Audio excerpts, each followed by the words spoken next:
Assalamualaikum warahmatullahi wabarakatuh. Bertemu kembali dengan saya, Nurhana, NIM 1905520158. Saya dari kelas akuntansi C1, mata kuliah audit investigatif dengan dosen pengampu Bapak Arif Himawan Dwi Nugroho, SE AK MMCA CPA. Pada kesempatan kali ini, saya akan memaparkan materi sebagai tugas akhir dari mata kuliah audit investigatif. Materi tersebut mengenai teknik audit investigatif dengan pembahasan wawancara dan interogasi. Harapannya melalui video ini nanti dapat bermanfaat baik untuk saya sendiri dan untuk teman-teman yang sudah menonton. Langsung saja kita simak materinya. Nah, untuk pembahasan kita ada 4. Yang pertama ada ciri-ciri wawancara dan interogasi. Yang kedua ada teknik wawancara. Kemudian ada verbal behavior. Dan yang terakhir ada paralinguistic behavior. Memasuki pembahasan yang pertama mengenai wawancara dan interogasi. Sebelum kita membahas perbedaan antara ciri-ciri wawancara dan interogasi, yuk kita bahas dulu apa itu wawancara dan interogasi. Jadi, wawancara dan interogasi itu merupakan suatu teknik atau alat investigasi yang sangat penting. Keduanya ini, baik wawancara dan investigasi, memiliki perbedaan, baik itu dari segi tujuan maupun caranya. Nah, wawancara dan interogasi itu juga sering digunakan sebagai sinonim. Mengapa hal ini bisa dilakukan? Karena pada umumnya yang menggunakan istilah wawancara dan interogasi itu tidak mengetahuinya. Namun ada pula yang mengetahui tetapi secara sengaja menggunakan istilah antara wawancara dan interogasi secara keliru. Misalnya, untuk memberikan suatu kesan kepada majelis hakim bahwa ia tidak menggunakan kekerasan, ia menggunakan istilah wawancara, padahal istilah interogasi itu lebih tepat jika digunakan untuk menggambarkan suatu tindakan pemeriksaan atas investigasi yang telah dilakukan. Nah, selanjutnya kita bahas mengenai ciri-ciri dari wawancara dan interogasi. Yang pertama, kita mulai bahas adalah ciri-ciri dari suatu wawancara. Ciri yang pertama yaitu wawancara bersifat netral, tidak menuduh. Jadi, ini merupakan suatu perbedaan yang pertama atau yang paling menonjol antara wawancara dan interogasi. Sekalipun seorang investigator itu mempunyai alasan untuk percaya bahwa yang bersangkutan itu terlibat dalam kejahatan atau ia telah melakukan kebohongan, substansi dan caranya itu bersifat non-akusatori ketika melakukan wawancara. Jadi seorang investigator itu dapat mewawancarai dengan cara dan nada yang tidak bersifat penuduh, dan investigator itu dapat mengembangkan hubungan yang menimbulkan rasa percaya dan rasa hormat kepada orang yang diwawancarainya. Ciri yang kedua yaitu tujuan wawancara adalah bersifat mengumpulkan informasi. Jadi, selama melakukan wawancara, investigator itu harus mengumpulkan informasi yang penting bagi investigasi atau investigative information dan informasi mengenai pelaku yang diwawancarai atau behavioral information. Contoh dari investigative information yaitu apa hubungan antara orang yang diwawancarainya dengan orang tertentu yang telah dicurigai yang merupakan suatu otak dari perbuatan tindak pidana yang sedang diperiksa. Kemudian, contoh dari behavioral information adalah keterangan mengenai perilaku orang yang diwawancarai ketika ia menjawab pertanyaan, bagaimana ia duduk, kontak mata dengan investigator, ekspresi wajahnya, kemudian caranya ketika memberi jawaban atau tanggapan sang investigator. Hal ini nanti dapat menunjukkan apakah subjek atau orang yang diwawancarainya telah melakukan kebohongan atau tidak. Ciri yang ketiga yaitu wawancara dapat dilakukan dalam berbagai lingkungan dan suasana. Jadi, seorang pemeriksa itu terkadang mempunyai peluang untuk melakukan wawancara orang yang diwawancarai di kantornya atau dalam sebuah perjalanan, baik itu jalan kaki, kemudian ada di tempat makan, di sudut jalan.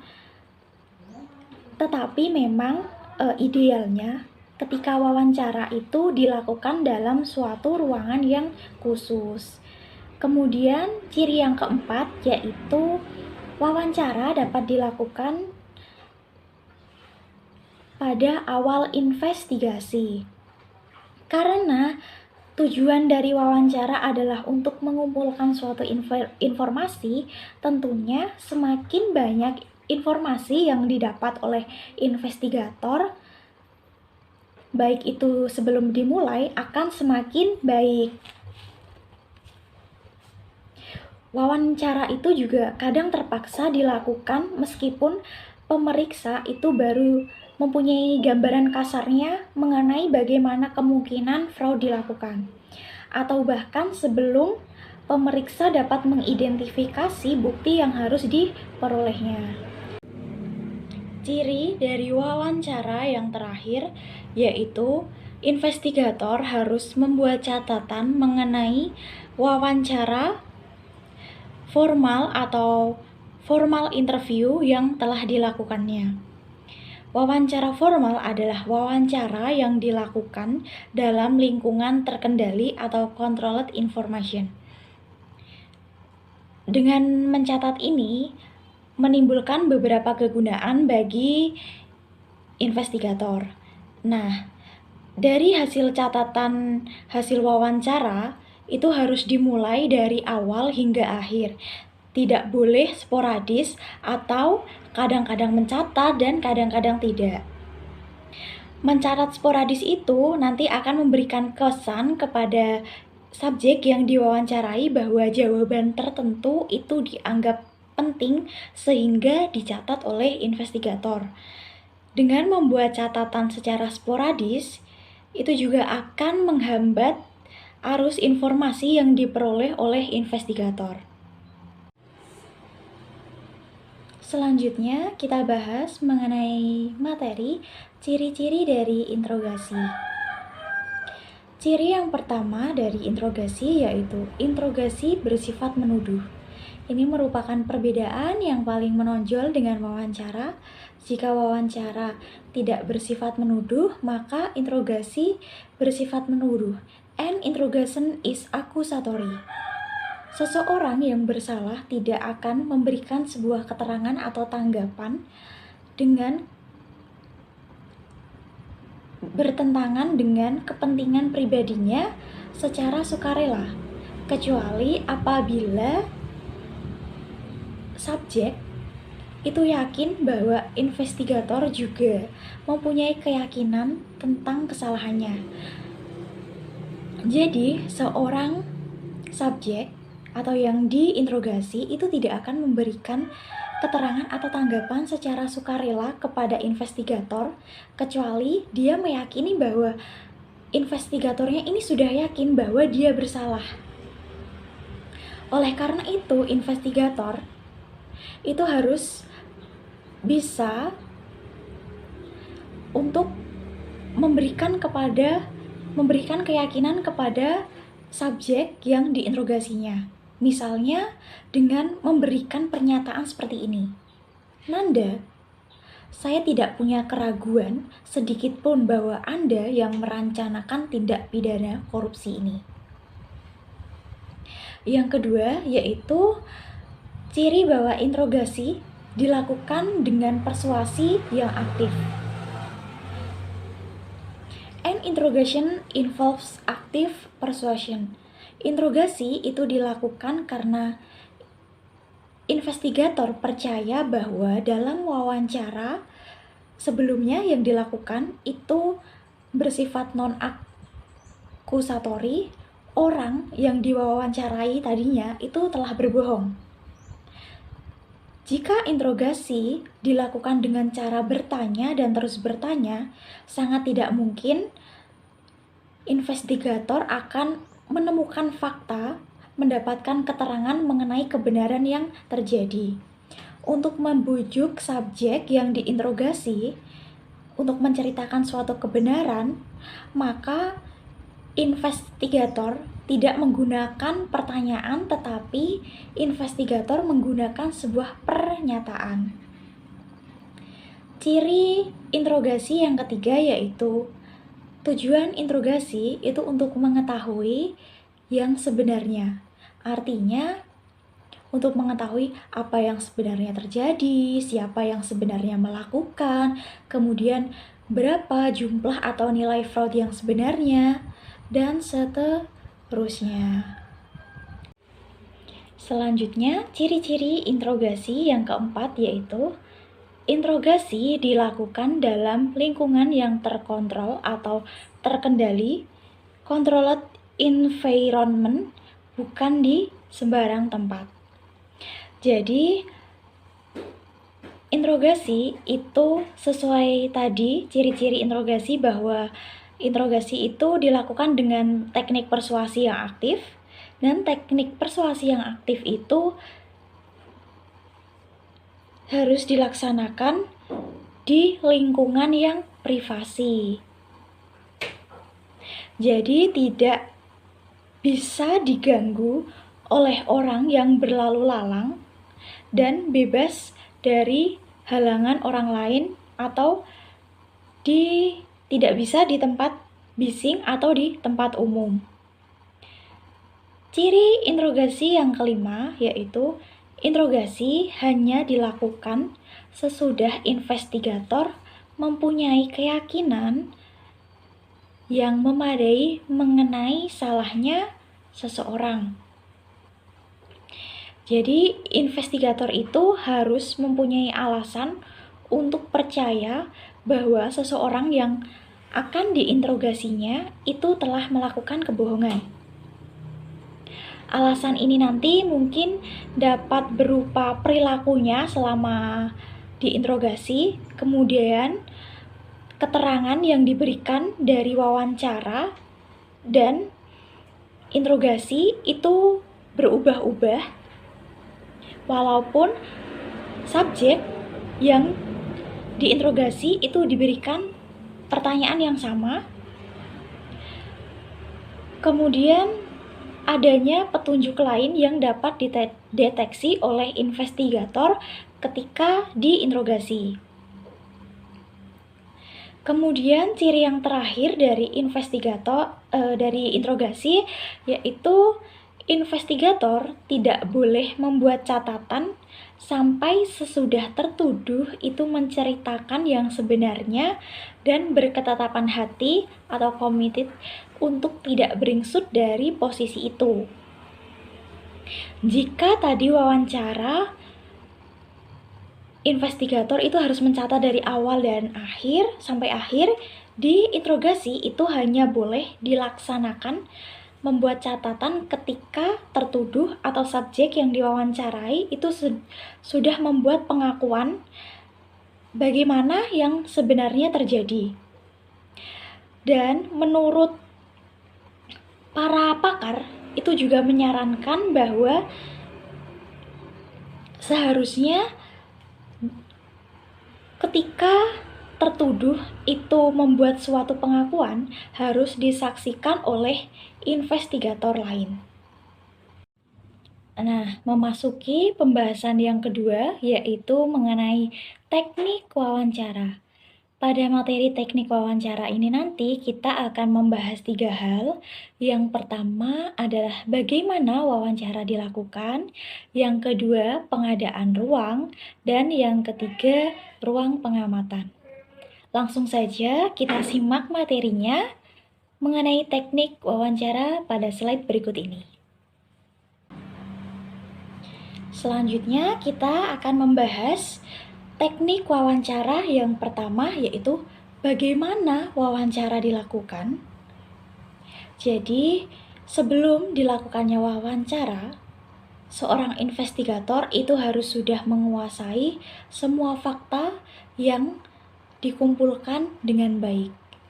Kemudian para investigator itu mereka berkumpul membentuk sebuah tim secara bersama untuk menganalisis dan mendebatkan fakta-fakta yang sudah terkumpul itu. Kemudian tim investigator membuat rekaan atau dugaan sementara. Nah, investigator yang melakukan wawancara itu harus sudah menguasai fakta-fakta yang sepenuhnya didapat dan harus memanfaatkannya dengan baik.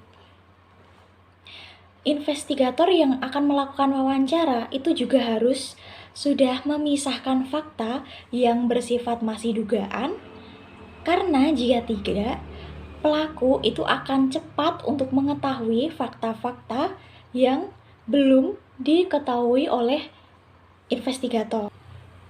Nah, wawancara itu dimulai dari orang-orang yang diduga paling kecil dalam melakukan tindakan fraud.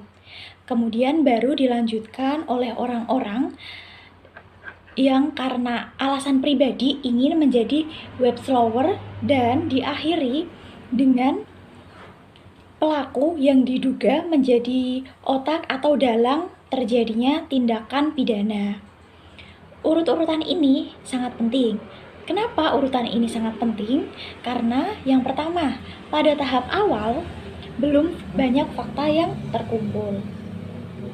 Jadi, jika suatu wawancara itu dimulai dengan orang yang diduga menjadi pelaku atau perencana, maka ia dapat dengan cepat mengetahui fakta yang belum diketahui oleh investigator. Sebaliknya, jika orang yang diwawancari adalah orang yang tidak bersalah, maka fakta-fakta penting dapat diberitahukan secara terbuka, kemudian dapat memberitahukan apa itu motifnya, kemudian peluang terjadinya tindakan pidana tersebut. Alasan yang kedua, karena untuk mengetahui banyak orang yang sudah diwawancarai sebelumnya, pelaku tidak bisa dalam mengendalikan apa yang bisa dan apa yang sebaiknya tidak diungkapkan kepada investigator ketika diwawancarai. Karena pada dasarnya seseorang itu lebih sulit untuk mengatur persesuaian atau konsistensi dalam melakukan kebohongan. Sekalipun melalui persekongkolan, ini dapat memudahkan seorang investigator untuk mendapatkan informasi penting yang selanjutnya akan dikembangkan dalam proses interogasi. Selanjutnya, teknik wawancara dengan pembahasan pengadaan ruang. Sebenarnya ketika seorang investigator melakukan wawancara, itu diperlukan sebuah ruangan khusus.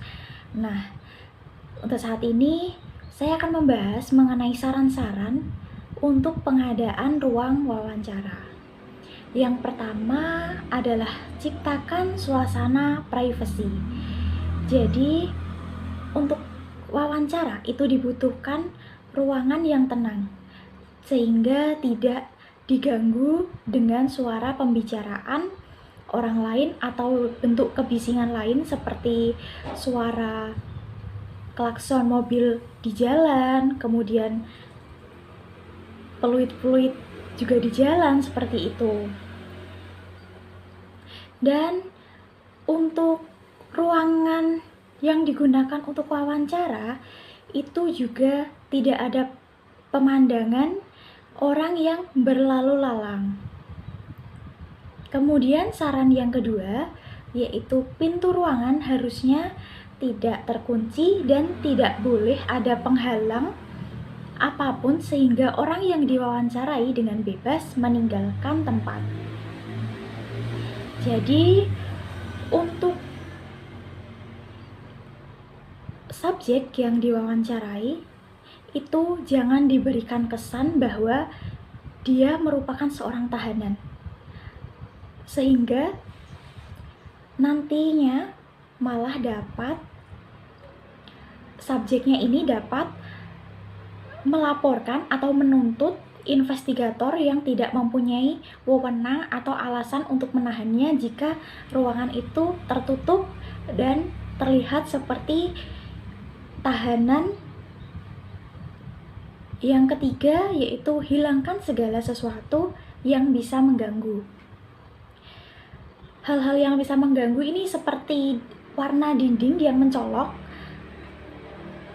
kemudian ada lukisan, kemudian ada hiasan ruangan, dan lain-lain yang menonjol di dalam ruangan itu.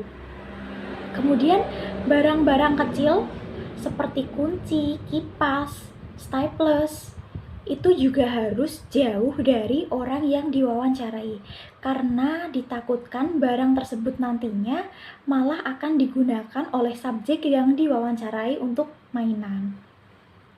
Kemudian yang keempat, penerangan ruangan harus cukup, tetapi tidak menyilaukan mata investigator dan orang yang diwawancarai. Lampu yang menyorot ke muka investigator akan menghalangi pengamatan investigator terhadap orang yang diwawancarainya, karena itu nanti malah akan menghambat investigator dalam pengamatan. Yang kelima, yaitu minimalkan kebisingan apapun. Jadi ketika dalam ruangan wawancara, baik telepon seluler ataupun dari kedua belah pihak, itu harus dimatikan atau dalam mode silent. Yang keenam adalah kursi antara investigator dan orang yang diwawancarai itu berjarak sekitar 1,5 meter. Kedua orang tersebut antara investigator dengan orang yang diwawancarai itu tidak terhalang oleh benda apapun ataupun meja. Kemudian untuk kursinya pun, kursi yang digunakan untuk duduk baik itu orang yang diwawancarai itu juga tidak yang beroda. Kemudian saran yang terakhir yaitu denah ruang wawancara yang berbeda untuk keperluan yang berbeda pula. Selanjutnya pada slide setelah ini akan dijelaskan mengenai ruang wawancara yang berbeda-beda untuk keperluan yang berbeda-beda pula. Kemudian saya akan menjelaskan mengenai denah ruang wawancara dan interogasi yang diusulkan oleh Inbau et al. Seperti yang tampak pada gambar. Untuk denah ruang wawancara dan interogasi itu berukuran 3x3 meter. Kemudian ruang wawancara di sini ada 4. Yang pertama, ruang wawancara dan interogasi dengan tersangka. Yang kedua, ruang wawancara dan interogasi dengan cermin pengamat.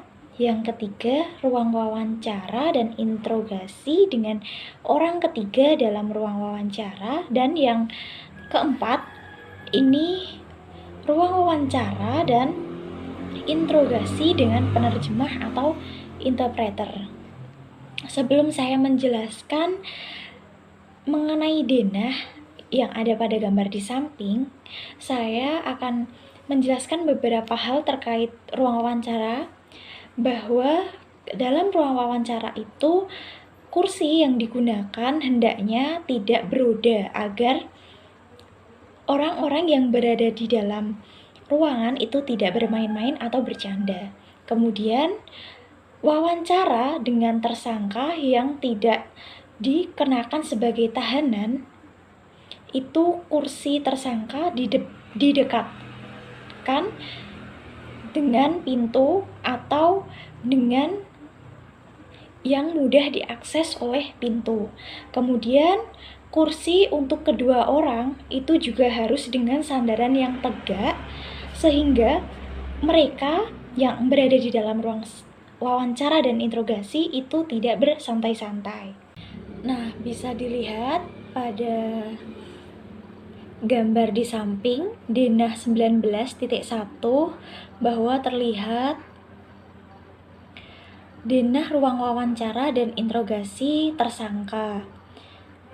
Ini merupakan ruang wawancara yang standar dan apabila dimungkinkan sebenarnya denah ini perlu adanya ruang yang bersebelahan dengan ruang wawancara. Ruang ini terdiri dari kursi yang berhadapan antara investigator dengan tersangka. Kemudian seperti yang sudah saya jelaskan tadi bahwa tersangka yang tidak termasuk ke dalam tahanan, kursi ditempatkan dekat dengan pintu atau yang dapat diakses oleh pintu. Kemudian ada meja dan ruangan berukuran 3x3. Kemudian yang kedua adalah denah ruang wawancara dan interogasi dengan cermin pengamat. Bisa dilihat pada gambar di samping denah 19.2. Ruang ini bersebelahan dengan ruang wawancara dan ruangan ini juga lebih kecil dari ruang wawancara dan berfungsi sebagai ruang pengamatan atau observation room. Kemudian di dinding wawancara itu dapat dilihat bahwa ditempatkan cermin satu arah. Orang yang duduk di dalam ruang pengamatan itu dapat melihat ke dalam ruang wawancara. Namun sebaliknya, orang yang berada dalam ruang wawancara tidak dapat melihat ke dalam ruang pengamatan. Kemudian di dalam ruangan ini terdapat mikrofon yang tersembunyi, itu dipasang dengan tujuan pengamat dapat mengikuti percakapan yang ada di dalam ruangan sambil menyaksikan apa yang sedang terjadi di dalam ruangan. Seperti biasa di sana terlihat ada tersangka dan investigator yang saling berhadapan, karena dari situ nanti investigator dapat mengamati perilaku dari tersangka. Dan ada meja, kemudian ada pintu dan tersangka juga dapat mengakses pintu sehingga tersangka tidak seperti tahanan. Selanjutnya, denah ruang wawancara dan pengamatan dengan orang ketiga di dalam ruang wawancara. Seperti yang sudah terlihat pada denah 19.3, bahwasanya dalam suatu tindak pidana yang menggunakan kekerasan di mana seorang anak di bawah umur yang menjadi korbannya, maka orang tua wajib menemani ataupun orang lain. Tetapi untuk sampai saat ini hampir tidak ada dan tidak pernah terjadi kasus fraud yang melibatkan anak-anak di bawah umur. Namun seandainya itu terjadi, maka harus ada orang ketiga, semacam peraturan yang dijelaskan di sini, untuk menemani anak tersebut.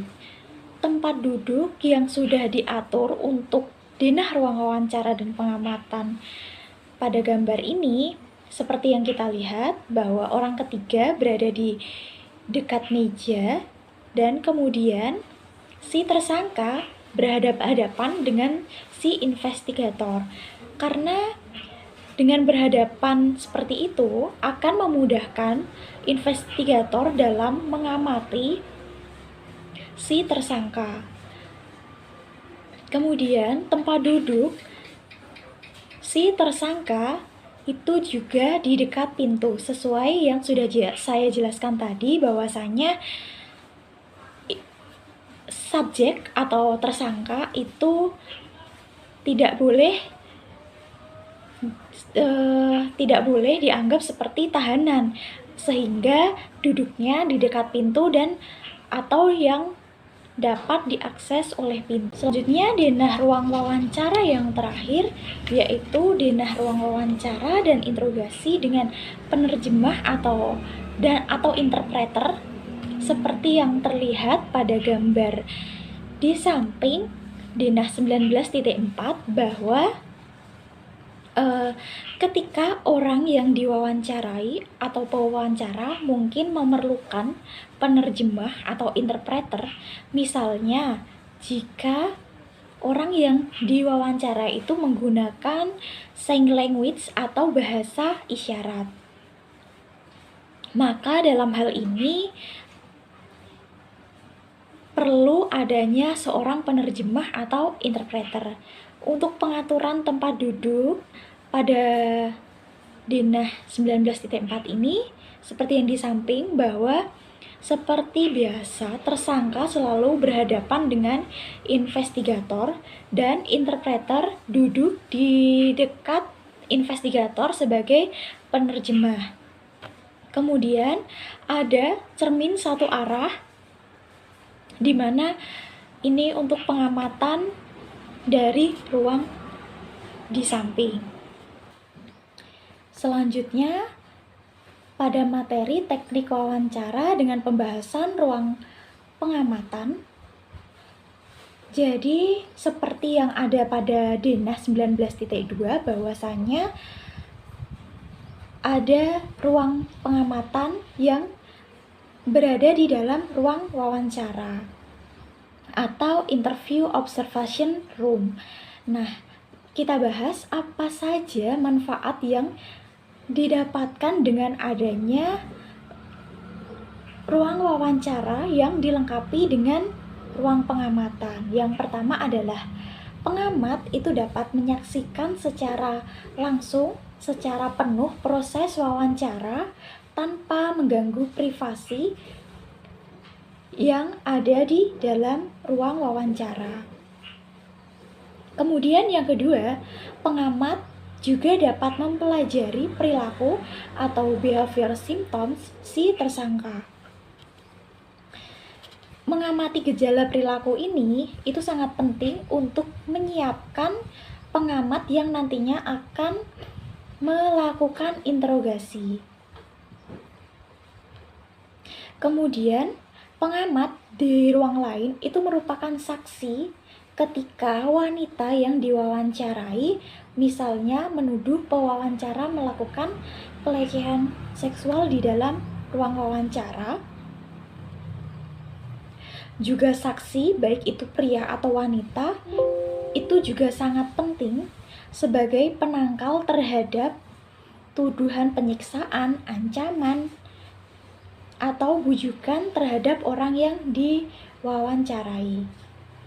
Manfaat yang keempat dengan adanya ruang wawancara yang dilengkapi dengan ruang pengamatan, yaitu apabila si tersangka itu harus ditinggal sendirian di dalam ruangan wawancara, pengamat di ruang sebelah itu dapat melihat kemungkinan si subjek atau tersangka melarikan diri atau bunuh diri atau bahkan bersiap-siap untuk menyerang investigator yang akan memasuki ruangan.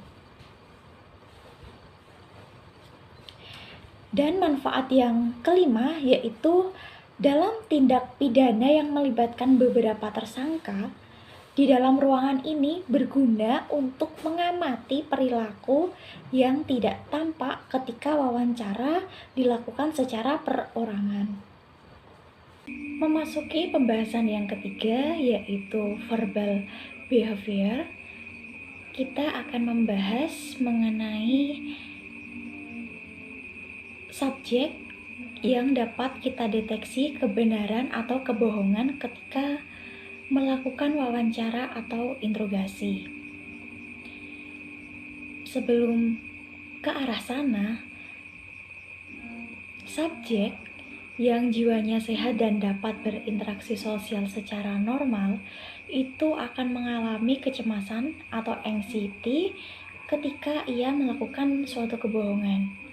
Kecemasan itu bisa timbul dari dalam karena ia tahu bahwa perkataannya tidak benar, karena dia ketakutan bahwa kebohongannya tadi itu akan terungkap.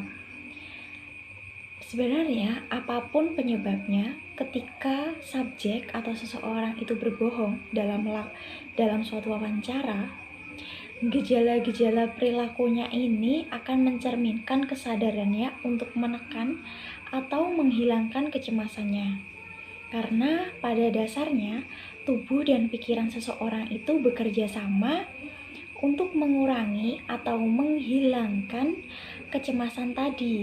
Inilah yang akan kita bahas mengenai konsep dasar dari verbal behavior untuk mendeteksi suatu kebenaran atau kebohongan dalam wawancara atau interogasi. Setelah kita mempelajari mengenai bagaimana konsep verbal behavior, selanjutnya ada mengenai jawaban subjek yang dapat diberikan ketika wawancara. Jadi ketika subjek melakukan wawancara itu memiliki 4 pilihan jawaban. Yang pertama dengan berbohong atau deception, yang kedua mengelak atau menghindar atau evasion, yang ketiga mengakui secara tersamar atau omission, dan yang terakhir menceritakan apa adanya atau truth. Kita bahas satu persatu mengenai 4 pilihan subjek dalam menjawab sebuah pertanyaan yang diajukan oleh investigator. Yang pertama kita mulai dari truth atau menceritakan apa adanya, yaitu ketika truth berarti seorang subjek itu menjawab apa adanya, dia mengakui dengan sebenar-benarnya, dan ketika dia menjawab dengan sebenarnya, maka tidak akan menimbulkan suatu kecemasan dalam diri seorang subjek tadi. Misalnya, seorang investigator bertanya, "Apakah kamu melakukan penggelapan dana?" Kemudian subjeknya menjawab dengan jujur, "Ya, saya menggelapkan dana." Maka dari situlah subjek itu tidak memiliki kecemasan karena dia sudah mengakui dengan sesungguhnya dan sebenar-benarnya. Setelah truth, yang kedua adalah mengakui secara tersamar atau omission. Kenapa kita bahas yang omission dulu? Karena omission ini sudah memiliki tingkat kecemasan walaupun sedikit, tingkat kecemasannya rendah. Sudah mulai muncul jika dibandingkan dengan truth tadi.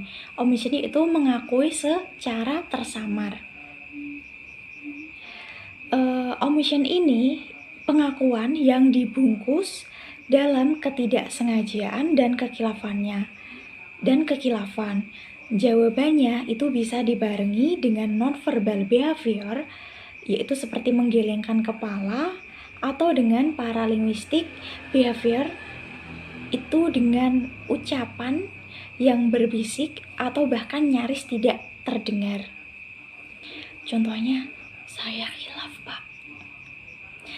Nah, dari omission ini tadi sudah memiliki tingkat kecemasan tetapi rendah. Kemudian mengelak atau menghindar, ini evasion.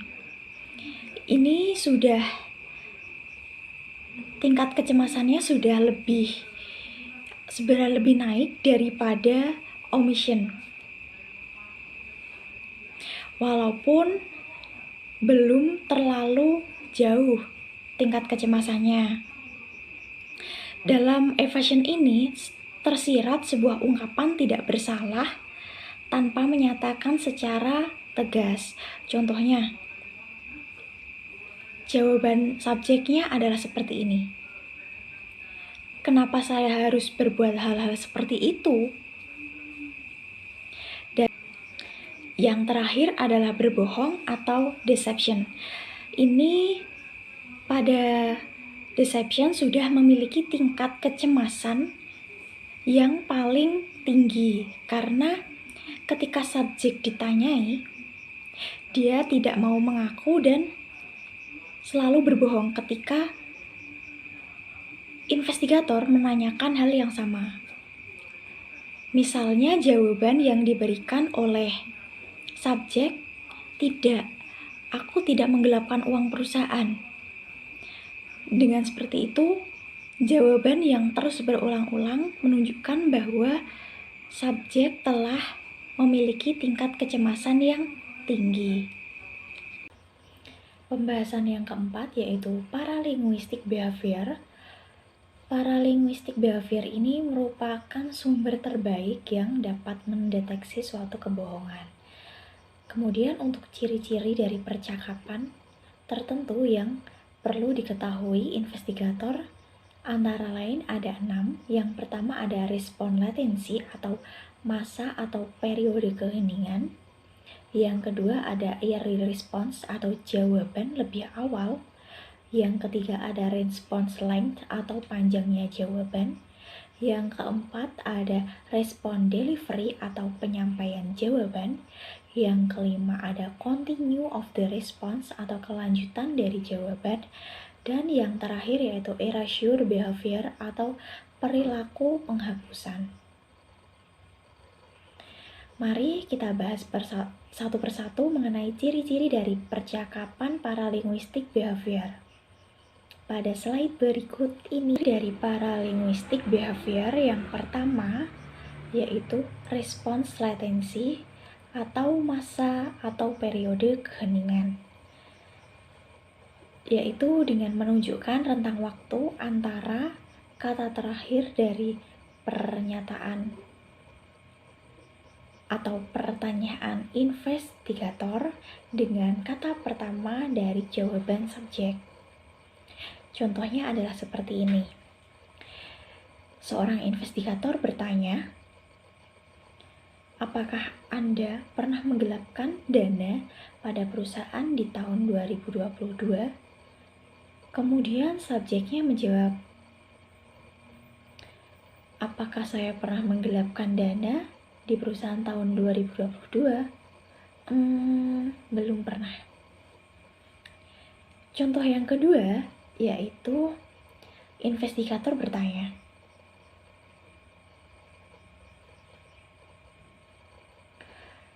apakah auditor internal pernah memeriksa Anda pada kasus penipuan di perusahaan? Kemudian subjek menjawab, apakah Anda bisa mengulang pertanyaan? Dari contoh pertama dan kedua, itu subjek mengulur waktu untuk merumuskan bagaimana ia atau subjek itu akan menjawab pertanyaan yang diajukan oleh investigator. Pada contoh 1, yaitu subjek mengulang pertanyaan yang diajukan oleh investigator, dan pada contoh kedua, subjek meminta investigator untuk mengulang pertanyaan yang diajukan. Ciri yang kedua dari paralinguistic behavior yaitu early response atau jawaban lebih awal. Ini merupakan suatu ukuran waktu dari suatu jawaban atau response times. Dan pada umumnya jawaban yang lebih awal itu merupakan reaksi dari subjek yang jujur dan terlanjur gugup pada awal diwawancarai. Subjek yang jujur itu nanti akan mengulangi jawabannya yang lebih awal tadi pada saat investigator telah menyelesaikan pertanyaannya.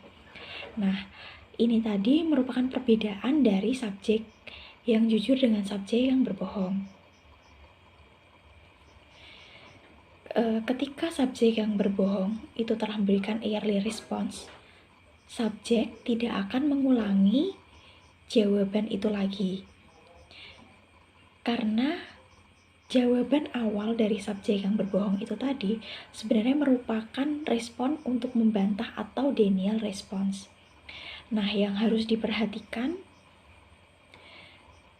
yaitu tanda-tanda ketika sudah di akhir wawancara, karena subjek yang jujur di akhir wawancara sudah tidak akan gugup, dan gugupnya hanya terjadi pada awal. Sedangkan subjek yang berbohong itu akan terpojok ketika di akhir-akhir wawancara. Ciri dari paralinguistik behavior yang ketiga yaitu response length atau panjangnya jawaban, yaitu dengan subjek memberikan jawaban yang lebih panjang dan seringkali menawarkan informasi tambahan yang tidak diminta oleh investigator. Nah, jawaban panjang yang diberikan oleh subjek ini, oleh subjek yang jujur, itu masih dalam konteks yang ditanyakan dan tidak mengalihkan topik dari bahasan yang ditanyakan oleh investigator. Sebaliknya, subjek yang berbohong itu akan memberikan jawaban singkat atau sekedar memenuhi atau memberikan tanggapan sesuai dengan pertanyaan dari investigator, karena ia khawatir atau takut bila jawaban panjang yang diberikan nanti akan bertentangan dengan apa yang terjadi sebenarnya. Ciri paralinguistik behavior yang keempat yaitu response delivery atau penyampaian jawaban. Penyampaian jawabannya itu terlihat dari kecepatan atau range, tinggi rendahnya nada atau pitch, dan kejelasan atau clarity. Hal-hal ini bisa sejalan atau berkesesuaian dengan apa yang dikatakan dan juga bisa bertentangan. Ketika subjek itu mengungkapkan emosinya secara jujur, rate dan pitch umumnya akan meningkat. Subjek yang jujur ingin investigator memahami jawabannya sehingga ia akan berusaha untuk memberikan jawaban yang jelas dan dengan volume yang pas. Sedangkan subjek yang berbohong itu cenderung menjawab dengan suara pelan, tidak jelas, dan menggumam. Ciri yang kelima yaitu continue of the response atau kelanjutan dari jawaban. Jadi, jawabannya itu akan jujur mengalir dengan bebas yang merupakan tanggapan spontan dan apa adanya. Jawabannya itu mengalir dalam satu pikiran dari satu kalimat yang disusul oleh kalimat yang lain, sambung menyambung dan tidak meloncat-loncat dari satu alur ke alur lainnya. Sebaliknya, jawaban subjek yang bohong itu ada perilaku berhenti kemudian jalan atau stop and start behavior. Kemudian ciri paralinguistik behavior yang ke-6 yaitu erasure behavior atau perilaku penghapusan. Ada perilaku tertentu yang dampaknya seperti gerakan alis dan senyum, seperti tertawa, batu-batu kecil, dan berdehem. Contoh dari erasure behavior ini, semisal ada seorang investigator itu bertanya, apakah Anda menggelapkan uang 25 juta rupiah? Kemudian subjeknya menjawab, tidak, hehe. Seperti itu merupakan sebuah tanggapan dari erasure behavior yang dampaknya itu dengan tertawa kecil. Sebelum saya akhiri presentasi saya, ada sedikit kata-kata motivasi yang ingin saya sampaikan untuk diri saya sendiri dan untuk teman-teman yang menonton, bahwa Selalu ada harapan bagi mereka yang berusaha dan berdoa. Buat teman-teman, buat saya sendiri yang saat ini sedang berjuang, kita ingin mencapai tujuan, kita punya cita-cita. Kalau kita mau berusaha, pasti apa yang kita inginkan tersebut dapat tercapai dan tidak lupa diiringi dengan doa. Karena sebuah usaha tanpa doa itu sombong dan doa tanpa usaha itu bohong. Itu saja yang dapat saya sampaikan. Semoga apa yang saya sampaikan dapat bermanfaat bagi saya dan teman-teman sekalian. Sampai berjumpa kembali di lain kesempatan. Saya mohon maaf apabila terdapat kesalahan dan tutur kata, baik itu saya sengaja maupun tidak sengaja. Sekian dari saya. Billahi taufiq wal hidayah. Wassalamualaikum warahmatullahi wabarakatuh.